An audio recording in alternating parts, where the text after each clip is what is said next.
will our interests and hobbies follow us into the afterlife? Mm-hmm. How much will we recognize who we are in there? And also, what's temporary and what's permanent? What has spiritual value versus what's just kind of a skin? Because we can all get a sense of, I know I'm not going to have to, like I learned how to keep my car inspection up to date, but I don't think I'll be doing that in heaven. But will I be making food and playing guitar? And what is it? So I'd love to hear what you guys think about.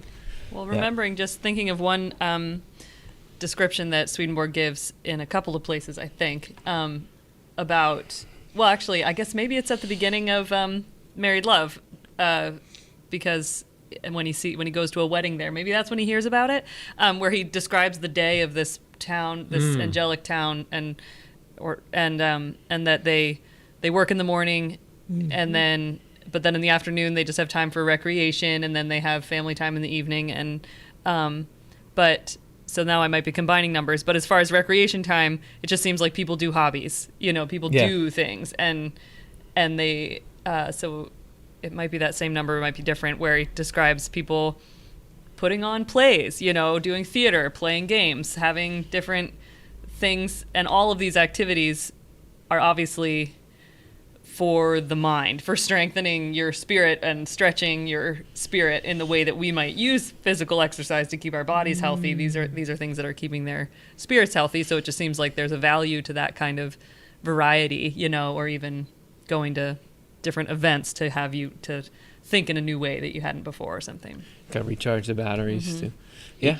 Even sports makes Swedenborg's list, which is amazing.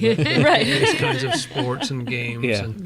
And I think he even uses the word tennis in there, or something about rackets. Something with rackets and balls. Well, sport's better because I still need a chance to win a basketball game. Yes. Did I ever tell you guys the story of how I've never won an organized basketball game?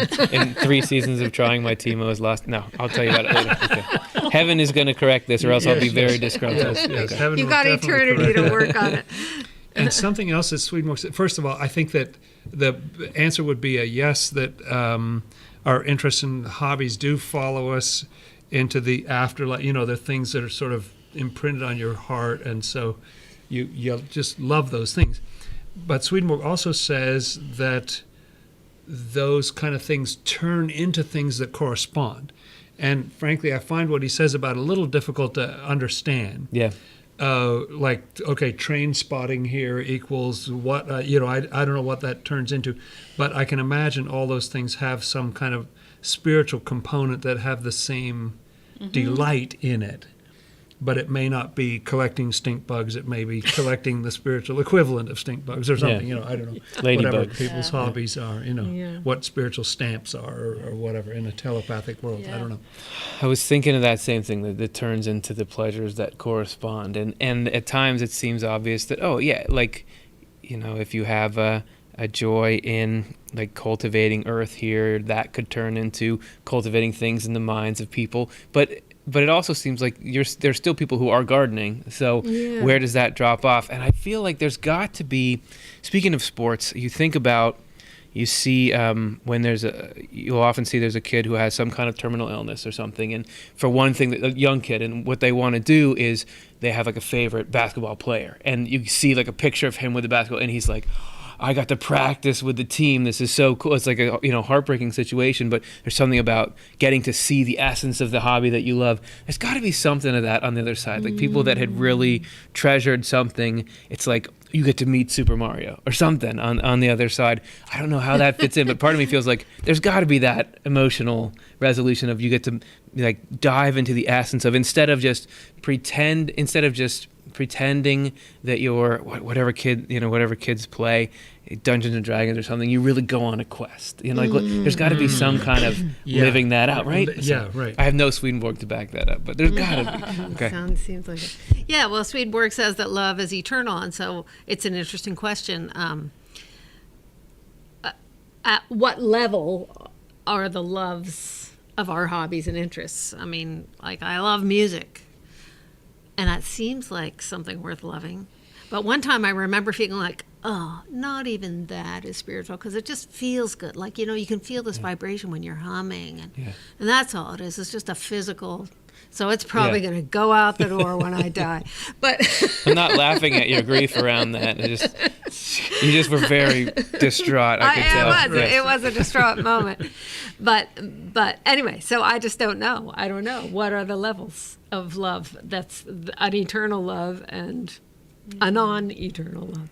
I don't know. And is it why you love it? Like what does that drag it on? We don't know. This is the kind of thing that we don't get these nice, clean, easy Swedenborg answers to, which makes for great wondering, after the people ask the questions. But. And we were just talking about this, or at some point talking about memory and how it was in a News from Heaven episode. You were talking about memory and like that nothing is lost and it's all there. And I recently got to play tennis with my son over the weekend, and I haven't played in well over a decade or more, but it was so much fun. Like, it was like this deep memory of how much fun it is to play tennis just came right back, and like there's still so much delight in that, and there's got to be a spiritual origin to why that feels like. Why should it feel delightful to be just hitting this ball back and forth across a court, running and whatever. It was just great. And but so something about how there's a purpose to all of those memories that we build up, and then we do get to,